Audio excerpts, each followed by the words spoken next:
The weight you didn't know you were carrying. You have probably spent most of your life trying to fix things, your past, your future, other people, yourself. Every quiet moment feels like a problem waiting to be solved. Every failure registers as a personal defeat. Every silence whispers that something must be going wrong. And so, somewhere along the way, you forgot what it means to simply allow things to be.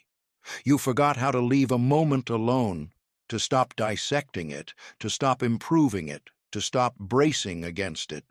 You forgot how to receive someone's emotions without immediately assuming they were your responsibility to carry. You forgot how to give your life room to breathe, to unfold at its own pace, in its own direction, without you constantly reaching ahead of it, pulling it toward the shape you decided it should take.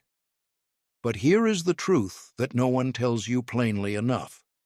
Most of the pain you feel does not come from what is happening. It comes from your resistance to what is happening. The exhaustion you carry isn't from life itself. It's from the war you've declared against it.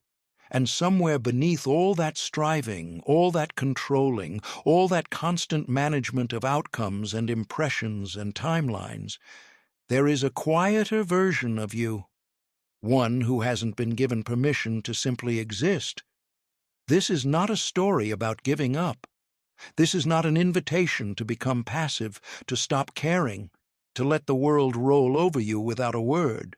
What you are about to read is something far more difficult than pushing harder, far more radical than working more, and, if you stay with it, far more transforming than anything a 5-step productivity plan has ever offered you. This is about the art of letting be. Imagine a woman named Mara.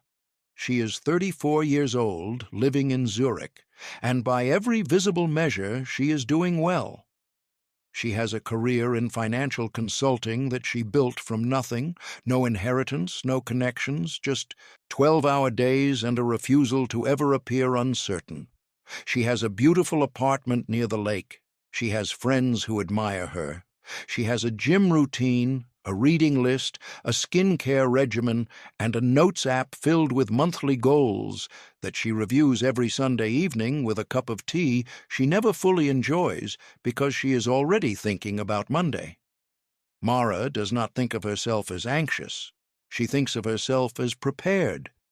But there is a difference between preparation and control addiction, and Mara has not yet learned to tell them apart. She checks her email 17 times a day, not because she enjoys correspondence, but because unanswered messages feel like open wounds. She rehearses conversations before they happen and replays them after. She lies awake cataloging the things she should have said, the impressions she may have left, the possibilities she might have missed.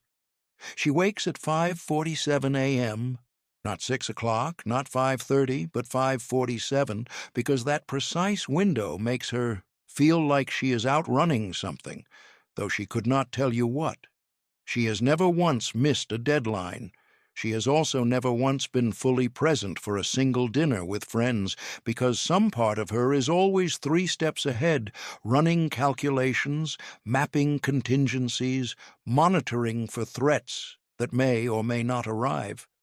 When her closest friend, Danny, says over coffee one afternoon, "You seem exhausted," Mara laughs.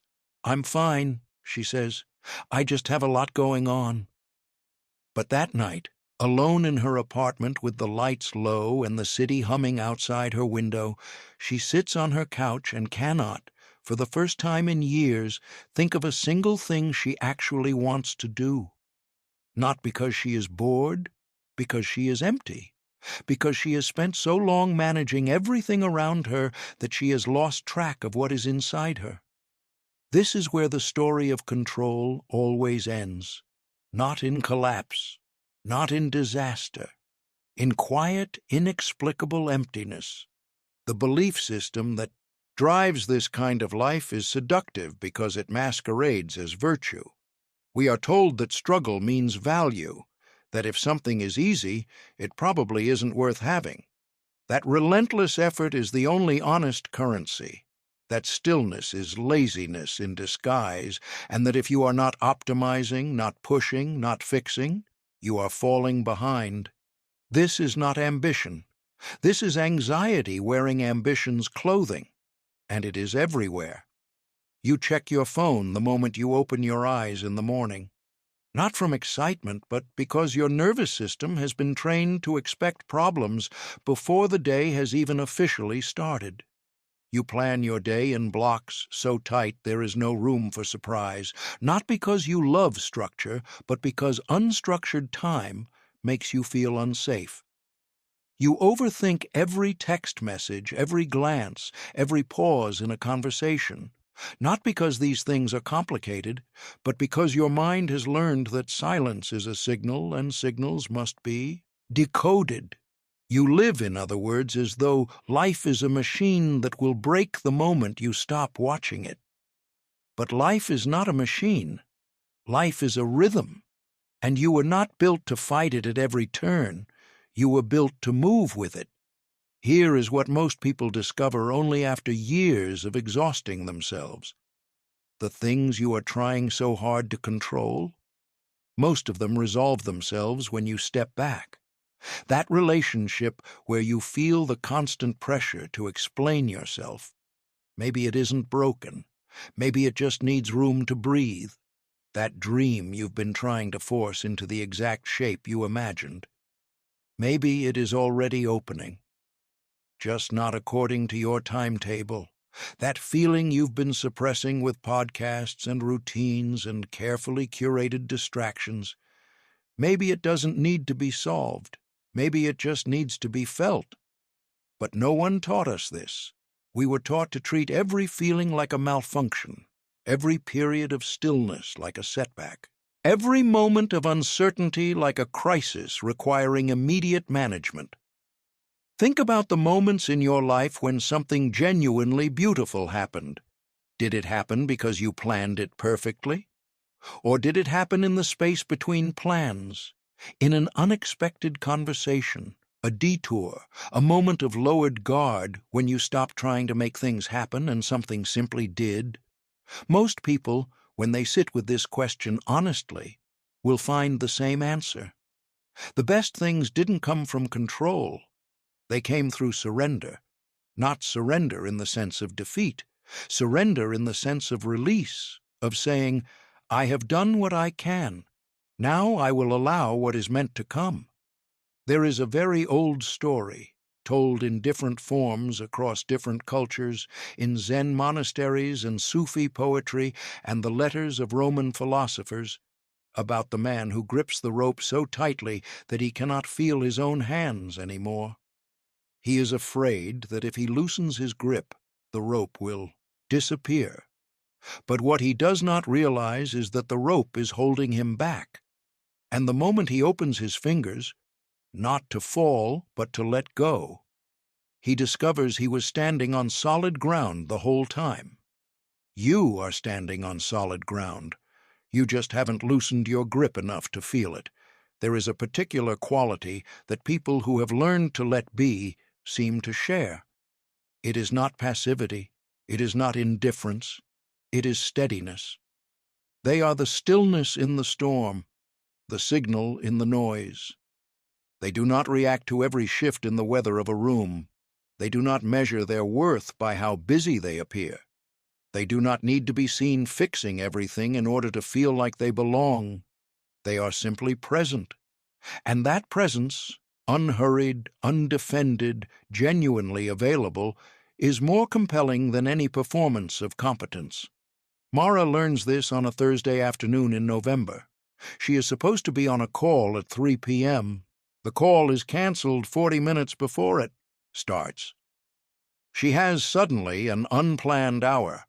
Her first instinct is to fill it, answer the backlog of emails, review the proposal draft, call her mother back, plan something, achieve something, justify the hour. But she doesn't. For reasons she cannot fully explain, she closes her laptop, puts on her coat, and walks to the small park 3 blocks from her office. She sits on a bench. The sky is the particular gray of European November, heavy and low, the kind that presses gently on the shoulders. A child nearby is feeding pigeons. An older man is reading a paperback. A couple is arguing softly in Italian. Nothing is happening. And yet, something in Mara's chest, something she didn't know was clenched, slowly, almost imperceptibly, begins to loosen. She doesn't understand it. She doesn't name it. She just sits with it. And for the first time in what she later estimates must be years, she is not anywhere else but here. This is where the art of letting be begins. Not in a dramatic moment of revelation, not on a retreat or a therapy breakthrough or a perfectly timed epiphany. It begins in an ordinary park on an ordinary afternoon when you stop, just for a moment, and allow life to be exactly what it is. Not better, not fixed, not optimized, just real. Peace, it turns out, is not the reward you receive after everything is resolved. Peace is the starting point, and the path to it does not run through more effort. It runs through the quiet, almost invisible act of releasing the effort you didn't know you were making, letting go of the constant need to explain yourself, letting go of the quiet vigilance you keep over everyone else's moods, letting go of the future you've decided must look a certain way, and the past you keep rewriting in your mind, hoping it will eventually make sense. Life was moving, life was happening, life was unfolding exactly as it needed to. And all that effort, all that gripping, all that exhausting vigilance, it wasn't keeping things together. It was just keeping you from feeling how free you already were. What control costs. No one decides to become a control addict. It doesn't happen the way other habits form, not through a single choice, not through a moment of weakness you can point to and say, that's where it started.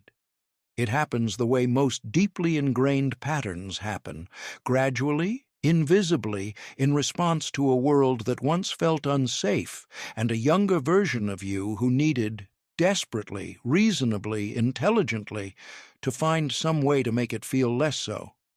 Maybe you grew up in a home where unpredictability was the norm, where moods shifted without warning, where love was conditional or inconsistent, or expressed in ways that required you to read the room before you could relax into it.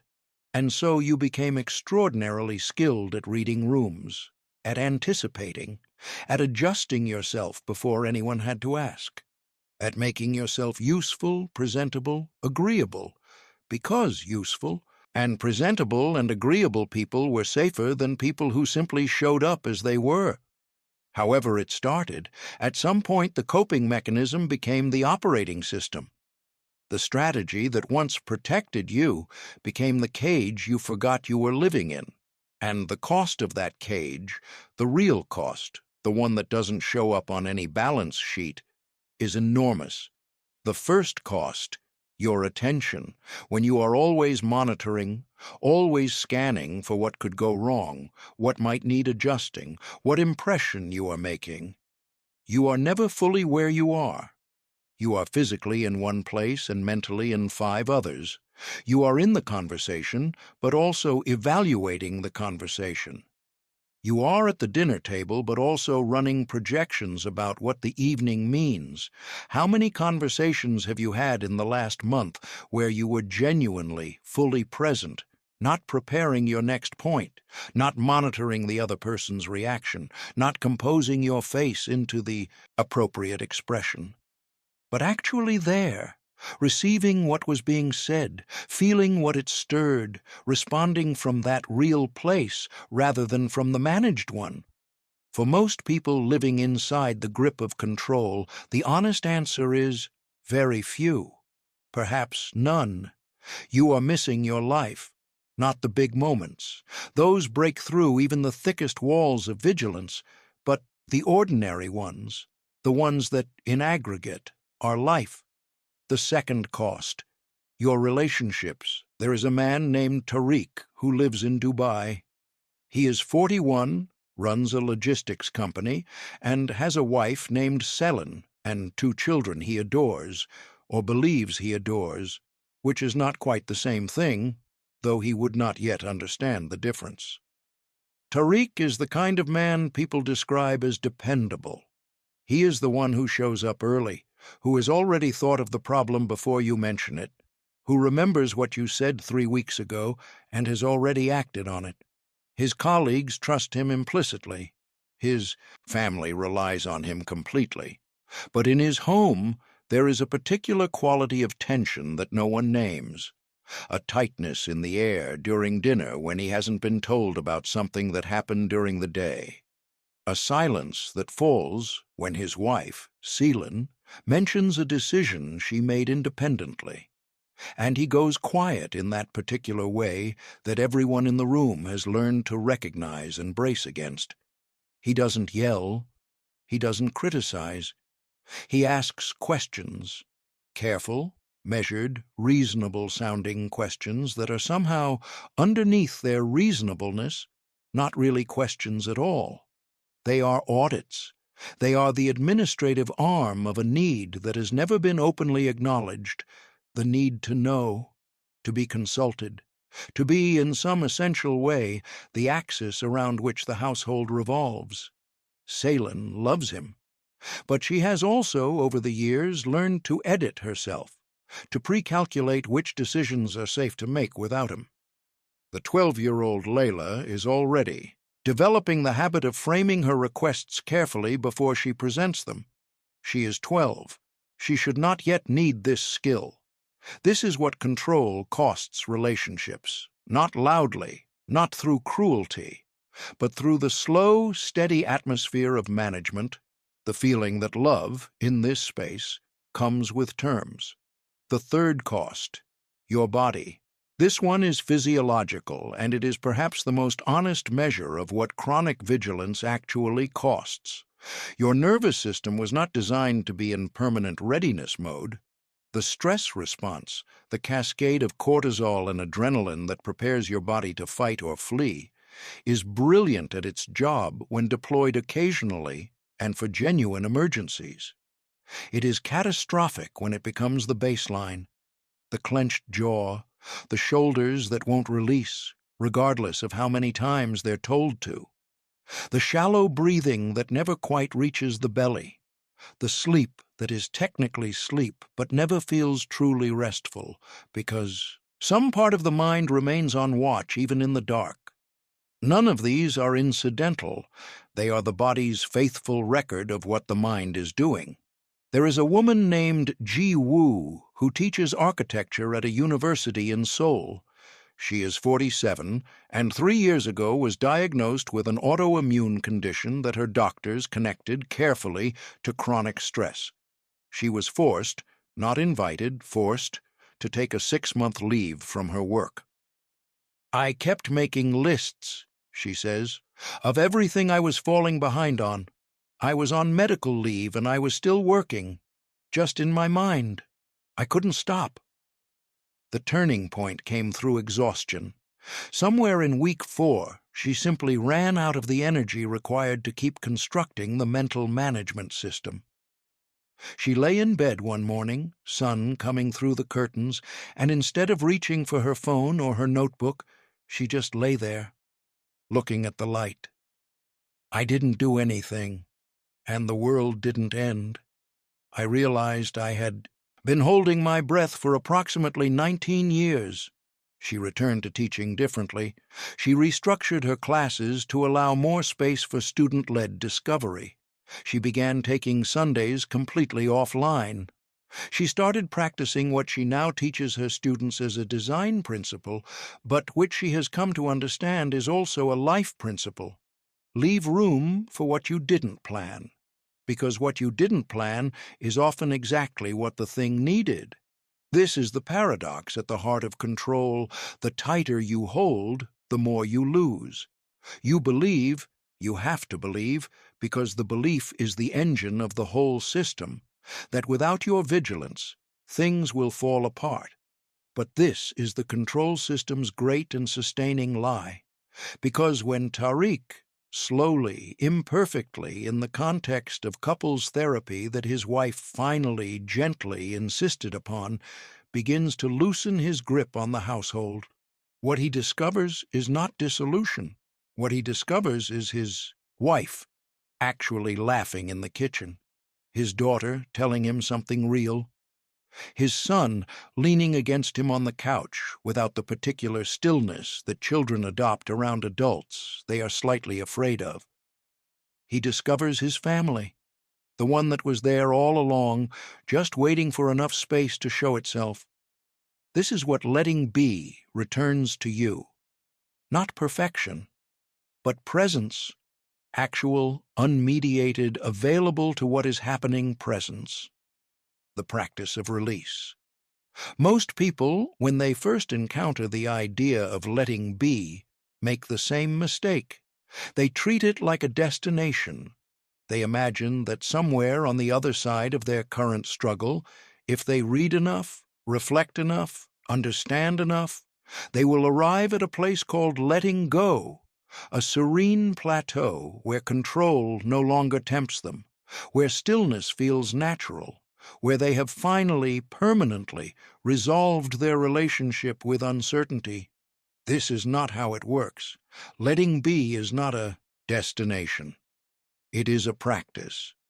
A daily, imperfect, sometimes frustrating practice, like learning an instrument or a language or a new way of moving through the world after years of moving the old way. You do not arrive at it. You return to it. Practice 1. Releasing the need to already know Emeka is 39 years old. He runs a tech startup in Lagos, one of those companies that seem to grow faster than anyone, including Emeka, was prepared for. 3 years ago, he had 12 employees and a clear vision. Now he has 74 employees, 3 offices across West Africa, and a vision that has become somewhat harder to see from where he is standing. He comes to the idea of letting be through a conversation with his grandmother, a woman named Daisy, who is 81 years old and has, in Emeka's words, never appeared to be in a hurry in her entire life, and somehow everything she has ever needed has found its way to her. "Emeka," his grandmother says, stirring her tea slowly, "when last did you allow something to surprise you?"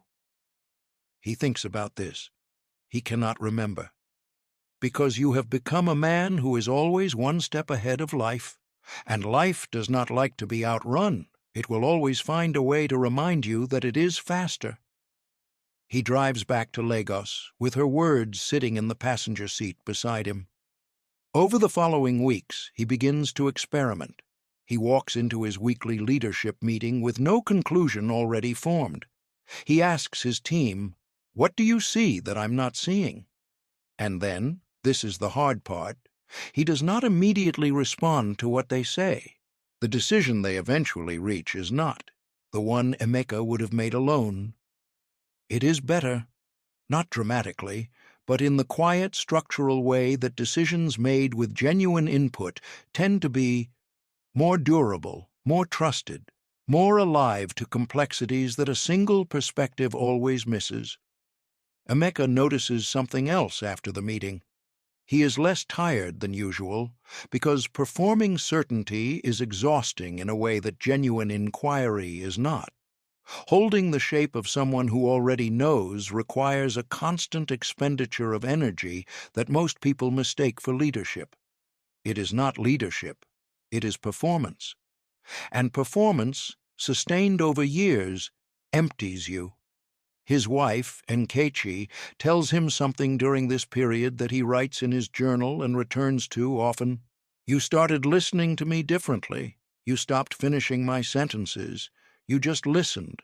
And I found myself telling you things I hadn't told you in years, because suddenly there was room for them." This is what releasing the need to already know creates. Room, and room is where real things happen. Practice. 2. Allowing feelings to move through. Valentina is 44 years old, a landscape architect in Buenos Aires, and a woman who has spent the better part of 2 decades being, in her own description, extraordinarily functional and quietly devastated. She is good at her work. She is reliable to her friends. What she does not do, has not done in a very long time, is feel, not fully, not without immediately redirecting the feeling into something useful, a task, a plan, a problem to solve. Grief arrives and she cleans the house. Loneliness arrives and she schedules a dinner party. Anger arrives and she writes a very calm, very measured email that says nothing of what she actually means. She realizes one evening, sitting at her kitchen table, a masterclass in emotional avoidance disguised as emotional management. And so she begins, tentatively and with no particular framework, to practice something radical. When a feeling arrives, she decides not to manage it. She decides to simply notice it, to name it, to allow it to be present without demanding that it justify its presence or agree to leave by a certain time. The first time she tries it, a wave of unexpected sadness that arrives on a Wednesday afternoon, she lasts approximately 90 seconds before reaching for her phone. She puts the phone down, picks it up again, puts it down, sits with the feeling for another 2 minutes. And then something happens that she does not expect. The feeling moves, not because she pushed it, not because she analyzed it. It moves because feelings, when allowed to be present without resistance, naturally complete themselves. I had been building walls against things that were already trying to leave, Valentina says later, and the walls, the effort of building and maintaining the walls, was the real source of the exhaustion. Not the feelings themselves, the resistance to them. Your feelings are not the problem. Your relationship to your feelings is the problem. Anger, honestly felt, passes. Grief, given space, moves through. Fear, allowed to be present without being immediately acted upon, often reveals itself as smaller than the resistance to it. Practice 3. Trusting the pause. We live in a culture that pathologizes delay, that treats responsiveness as virtue and reflection as inefficiency, that has made the speed of a reply into a measure of care. We have confused speed with engagement, reaction with presence, noise with meaning. Trusting the pause means choosing, deliberately and against considerable cultural pressure, to not respond immediately, to not fill every silence, to not rush to resolve every tension, to allow space for things to clarify themselves before collapsing that space with words or action. Ji Woo describes this as the principle she applies to design critique. The worst thing you can do when a student presents work that is not yet right is to immediately tell them what is wrong with it, because the moment you do, they stop seeing it themselves. The better response is to ask a question, and then wait, not a short wait, a real one, long enough to feel slightly uncomfortable. And in that space, almost always, they find it, something better, because it is theirs. Nature knows. Look at the natural world for a moment. A tree does not decide when to flower. It responds to temperature, to light, to moisture, to signals it does not generate and cannot control. And in that responsiveness, that patient alignment with rhythms larger than itself, it produces something that no amount of forcing could replicate. A river does not choose its path. It moves toward the lowest point, always, consistently, without ego or attachment to any particular route. And in doing so, it carves canyons. It reaches the sea. It nourishes everything it passes through. The seasons do not hurry. Winter does not apologize for its length or try to accelerate into spring. It is fully, unhurriedly winter, and because of that full, unhurried completion, spring, when it arrives properly. You are part of this same system. The confusion is not a malfunction. The rest is not laziness. The not knowing is not failure. It is winter, and winter always, always turns. Emeka, 2 months into his experiment, tells Marcus, "I think you're right, and I think I would have talked myself out of agreeing with you if we'd decided in the room on Monday. Let's build a pilot." The pilot succeeds, not spectacularly, but quietly and structurally, the way things tend to succeed when they are allowed to develop rather than forced to perform. This is the practice of letting be, not one grand gesture of release, but 1,000 small ones, the ongoing, imperfect, deeply human practice of loosening the grip, not dropping everything, just loosening, enough to let the blood flow back into your hands. Who are you without the grip? There is a question that lives underneath all of this, one that most people never ask directly, but that drives the entire machinery of control from the shadows. It is not what will happen if I let go. It is something older and more personal than that. It is, who am I if I am not the one holding everything together? This is the question that keeps people locked inside the grip, long after they have intellectually understood that the grip is harming them. Because control over time does not just become a habit, it becomes an identity. The competent one, the reliable one, the person who holds the shape of things when everything threatens to become formless. Strip away the role of manager, of life, of outcomes, of other people's experiences, and what remains? For many people, the honest answer is, I don't know. And not knowing is, for the people most committed to control, perhaps the most frightening place of all. Ingrid's story. The therapist who couldn't stop consulting. Ingrid is 52 years old.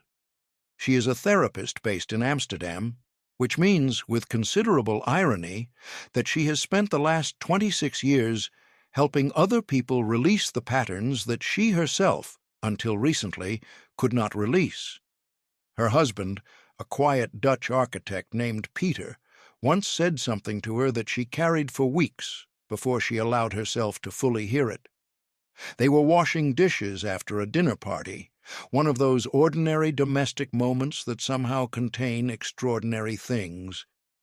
And he said, without drama, without accusation, "Ingrid, I sometimes feel like I am a project you are managing rather than a person you are living with." She did not react immediately. She is, professionally, very good at not reacting immediately. She said, "Tell me more about that," which is what she says to clients, and which in this context was, she later admitted to herself, exactly the wrong response. Because Peter was not a client. He was her husband, and what he needed from her was not therapeutic skill. He needed her to put down the clipboard. This is one of the most subtle and devastating ways that control damages the people who practice it. It makes intimacy nearly impossible, because intimacy requires vulnerability. It requires showing up without the performance, without the competent, capable, already has an answer exterior that control produces as naturally as breathing. Love cannot reach what is hidden. Not because love is absent, but because love cannot reach what is hidden. Ingrid spends 3 months sitting with Peter's comment. She talks about it with her own therapist, Fatu, originally from Dakar, now practicing in Amsterdam. One session, she arrives at the center and simply stays. "I don't know who I am," she says, "if I'm not useful." Fatu waits. The pause is long enough to feel significant. Then she says, "What if that's the work? Not becoming more useful, but learning to exist without usefulness as your primary justification?" This lands somewhere very deep. Ingrid cries, not the managed tears of someone processing something appropriately, but the involuntary, undignified, completely unplanned tears of someone who has just heard something true. Obina's story, the man who needed nothing. Obina is 36, a secondary school teacher in Nairobi. He grew up as the eldest of 6 children in a household where his father was frequently absent and his mother, though loving, was stretched so thin that Obinna learned very early that the way to earn safety was to need nothing, to want nothing, to require nothing, to be in every situation the one who gave rather than the one who received. He cooked when his mother was exhausted. He helped his siblings with their homework before doing his own. He learned to read the emotional temperature of any room he entered and adjust himself accordingly. By the time he reached adulthood, this disconnection was so complete that the question, "What do you want?" asked by a colleague at a casual lunch with no particular significance, stopped him completely. He had no answer. Not because the question was difficult, because it had been so long since anyone, including himself, had thought to ask it. There is a particular kind of loneliness that comes from being very good at giving. It looks, from the outside, like strength. It feels, from the inside, like invisibility. Obinna begins to understand this on a Saturday afternoon in October. He is sitting on the steps outside the school long after everyone else has gone home, and he sits with a question that arrived earlier in the day and has not left. How much of what I do every day is actually mine? Over the following months, he begins to practice what he comes to think of simply as returning to himself, small acts of genuine self-expression, ordering what he actually wants at a restaurant rather than what seems easiest, telling a friend when asked how he is something other than fine. These are small things. They feel, to him, enormous, because every one of them requires releasing the long-held belief that his worth depends on his management of other people's experience, that love is conditional on his usefulness, that he is only safe when he is invisible. The identity question. This is the identity work of letting be, not self-improvement, not optimization. The opposite of that, it is the work of subtracting, of peeling back the layers of performance and management until you find the thing underneath that was always there, the self that does not need to earn its place, the self that simply is. This self is not weak, it is not passive. It is, in fact, capable of more genuine care than the controlled self, because its care comes from actual presence rather than managed output. It sees people more clearly because it is not simultaneously managing their impression of it. Ingrid begins an experiment she calls, privately, in her journal, the practice of being ordinary. It means arriving at home after work without immediately assessing what needs to be done, sitting with Peter without an agenda, allowing an evening to be whatever it is, slow, unproductive, without accomplishment, without the creeping guilt that she has not used it correctly. It means, on a Sunday morning in February, lying in bed 20 minutes longer than she needs to, not meditating, just lying there, listening to the particular quality of winter light coming through the curtains, being conscious of being alive and unhurried, and not, for this moment, responsible for anything. This is, she realizes, the first time, in as long as she can remember, that she has occupied her own life without simultaneously managing it. You are not the manager of life. Read that again, not as a directive, but as a permission. You are not the manager of life. You are a participant in it, a receiver of it, a person moving through it, changed by it, nourished by it, sometimes broken, and remade by it, but not at any point responsible for its administration. The outcomes you have been gripping so tightly, they were never fully yours to determine. The people you have been managing, they were always on their own journeys, requiring your presence far more than your guidance. The future you have been trying to pre-build through the force of your vigilance, It will arrive in its own shape, textured by forces and factors that no amount of preparation can fully anticipate. This is not cause for despair. It is cause for the deepest possible relief, because it means the weight you have been carrying was never yours to carry. You picked it up somewhere, a long time ago, because it seemed like the safest thing to do. But you are not in that environment anymore.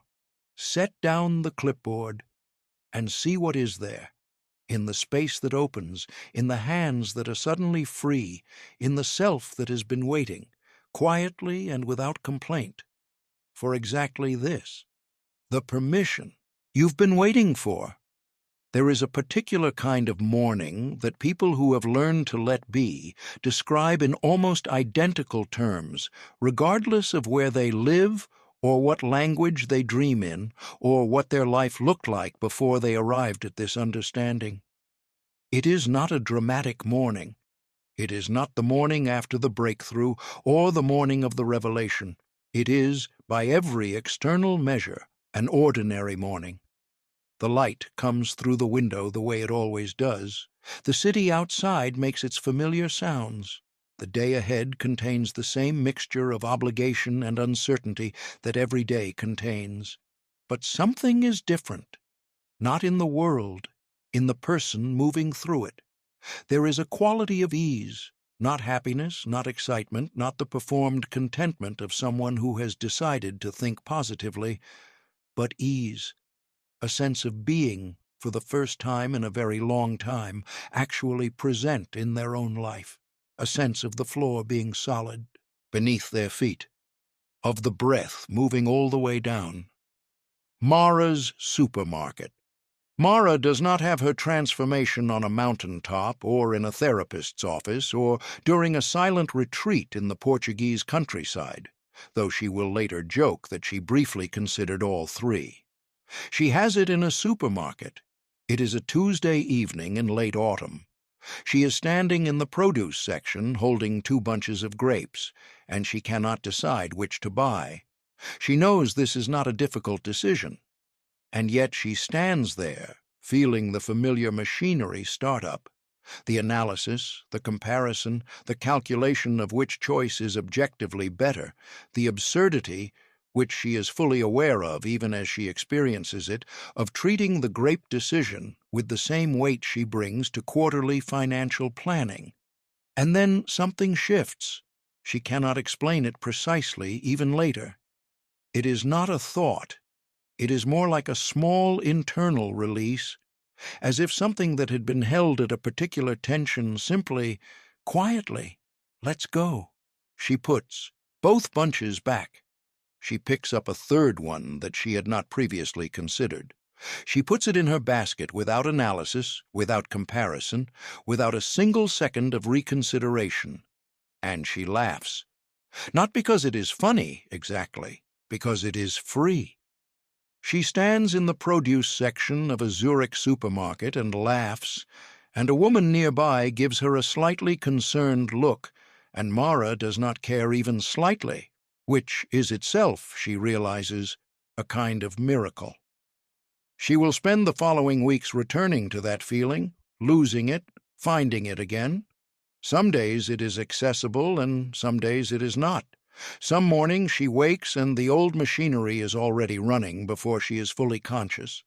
But she knows now that the ease is available. It is not a product of circumstance or luck or having everything figured out. It is a product of choice. The small, repeated, imperfect, absolutely available choice to release the grip just slightly. Tariq's goal. Tariq finds his version of this ease in a moment he will describe to his children years later as the moment he actually became their father. He is at a football match, his son's school league, a Saturday afternoon game that he has attended dutifully and distantly for 3 seasons, arriving on time, standing on the correct side of the pitch, while his mind runs its usual parallel operations, the work problem, the email he needs to send, the assessment of whether his son is performing at the level he should be. He is, in the language of the control system, present. He is also, in every way that matters, somewhere else entirely. And then his son, 11 years old, small for his age, receives a pass from an unexpected angle, turns with it quickly, takes one touch to control, and slots the ball into the bottom corner of the net. Something, the surprise of it, the genuine, unscripted delight of a moment he did not manage or anticipate or prepare for, breaks through every layer of Tarek's habitual distance. He shouts, not the measured, appropriate shout, a real one, undignified and immediate and completely beyond his control. His son hears him, turns to find him in the crowd, and the look on the boy's face, not proud, not pleased, but surprised. Surprised to find his father actually there. He cries on the way home. His son notices and does not say anything for a moment. Then he says, with the particular directness of 11-year-olds, "Dad, are you okay?"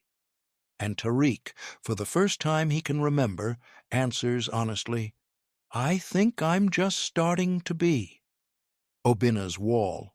Obina finds his version of this slowly and without drama, which is entirely appropriate, because his entire practice of letting be has been about learning to value the undramatic, the quiet, the ordinary sufficiency of a life that does not need to justify itself with extraordinary achievement. He finds it on a school morning in April. He arrives early, and instead of going immediately to his classroom, to optimize the lesson, to make sure every moment is purposefully structured, he sits on the low wall outside the main building and watches the school wake up.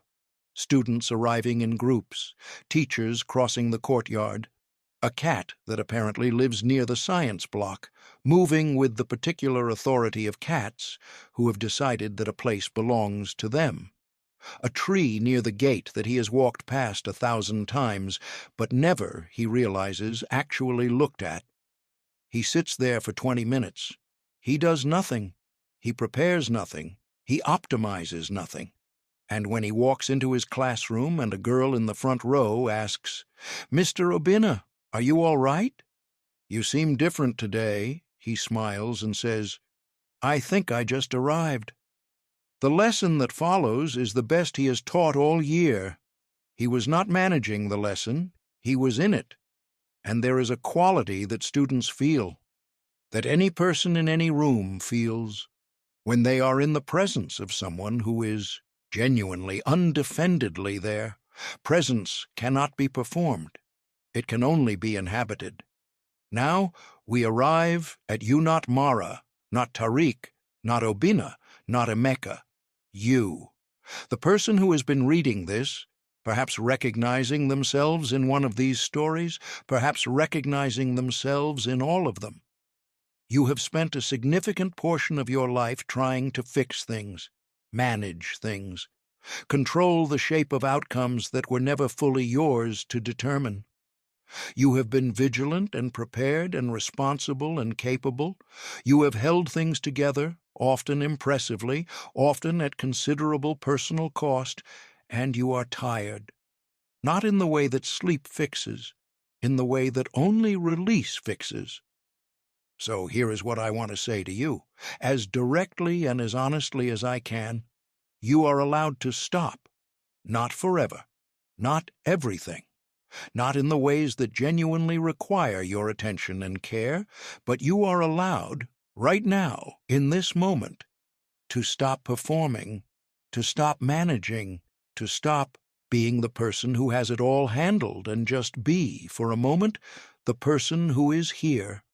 What letting be looks like, practically arriving in conversations without your conclusion preloaded, asking questions you don't already know the answer to, listening to the response, actually listening, not politely waiting, and allowing what you hear to genuinely affect what you think, tolerating the productive discomfort of not yet knowing, and discovering that the ideas available in that space are almost always richer than the ones you would have imposed, feeling your feelings before managing them.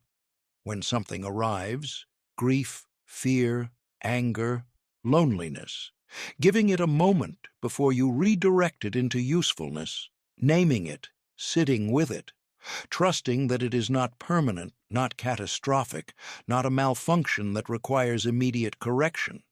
It is information. Let it speak before you silence it, trusting the pause, before you respond to the difficult message, before you make the significant decision, before you fill the silence that feels uncomfortable, giving yourself the full dignity of actual reflection and trusting that the world will not collapse in the time it takes you to think, leaving room for what you didn't plan, the unplanned conversation, the unexpected turn, the outcome that doesn't match the shape you decided it should take, but that contains something the planned version never could have. Life's best offerings have almost always arrived through the gaps in the plan. Leave some gaps, releasing the belief that your worth is contingent on your usefulness. You are not valuable because of what you produce, manage, fix, or maintain. You are valuable because you exist, because you are here, alive, imperfect, genuinely yourself. And that self, without any performance or demonstration or justification, is sufficient. Life is music. Life is not a machine. It never was. It is not a system to be optimized, a problem to be solved, a performance to be sustained at an adequate level. It is not a series of outcomes to be managed toward or a narrative to be controlled into the shape you decided it should take. Life is music, and music, real music, the kind that moves you, does not work by force. It works by allowing, by the precise, practiced, completely counterintuitive act of releasing control over the individual notes, enough to let the whole thing breathe. The greatest musicians describe this. The moment when technique drops away, not because the technique was wrong, not because preparation didn't matter, but because at a certain level of mastery you stop playing the music and the music begins to play through you. When you stop imposing yourself on the piece and start being available to it.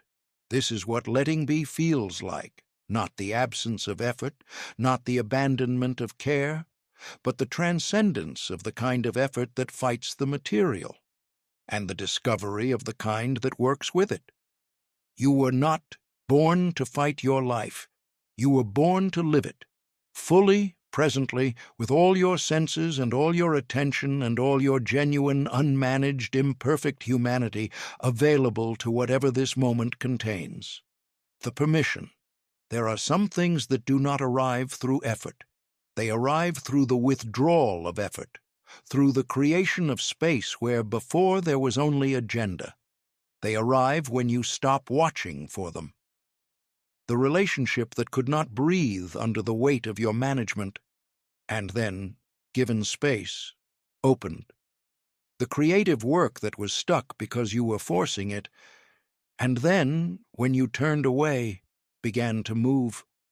The clarity you were grinding toward, and that arrived quietly on an ordinary morning when you weren't even looking for it. The version of yourself that you have been trying so hard to become has been here, underneath all the trying, all along. So here is your permission. The one you have been waiting for, possibly without, knowing you were waiting for it. Permission to not have it figured out.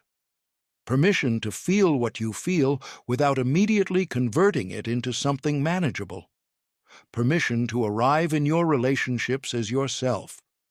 Not your best self, not your most functional self, but your actual self, with the uncertainty intact and the questions unanswered and the love real.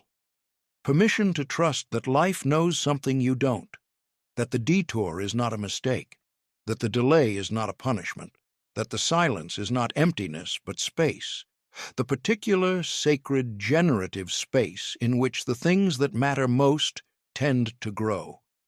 That version of you served you once. It kept you safe when safety was uncertain. It earned you things, competence, reliability, the deep satisfaction of being the person others could count on. but it has also cost you things. Years of your attention, depths of intimacy that were available but never reached. Mornings you were in without being present. 4. People you loved from behind the glass of your management of them. And you can, starting now, not tomorrow, not once everything is resolved, not after you've figured out how to do this correctly. Starting now, in whatever ordinary moment this is finding you, begin to put it down. Not all of it, not permanently, not perfectly, just enough, just slightly. Just the first, small, absolutely significant act of loosening the grip. Feel the ground under your feet. It was there the whole time. You were just holding on too tightly to feel it. Breathe. You are here. That is enough. That was always enough.